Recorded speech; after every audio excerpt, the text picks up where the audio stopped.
त्याच्यानंतर चंद्रशेखर बावनकुळेंनी स्वतः बच्चू कडू साहेबांचा फोन मुख्यमंत्र्यांना लावून दिला, दोघांची चर्चा झाली। बच्चू कडूंना मुख्यमंत्र्यांनी असं सांगितलेलं की तुमच्या ज्या मागण्या आहेत, असं मागण्या वेगवेगळ्या, त्यांच्या 17 का काही वेगवेगळ्या मागण्या आहेत, त्या मागण्याच्या संदर्भामध्ये आपण एक समिती करू, त्या समितीत तुम्हालाही घेतो, म्हणजे राज्य सरकारच्या वतीनं समिती केली जाणार, त्या समितीमध्ये बच्चू कडूंना पण इन्व्हॉल्व करणार आणि ती समिती त्याच्याबद्दलचा अहवाल राज्य सरकारला देईल आणि मग राज्य सरकार त्याच्या संदर्भामध्ये राज्य सरकारला जे झेपेल, राज्य सरकारला जे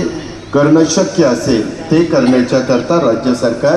कॅबिनेटमध्ये जाऊन निर्णय घेईल, अशा प्रकारची काल चर्चा झालेली आहे। चला आता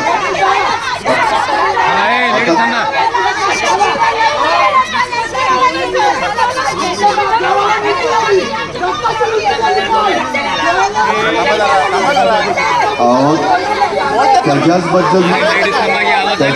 मीटिंग झाली।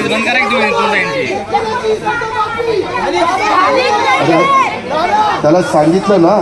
की त्या विषयाच्या 1 मिनिट अशी मागणी करून चर्चा होत नसते, त्याबद्दल कमिटी केलेली आहे, कमिटी करून ती निर्णय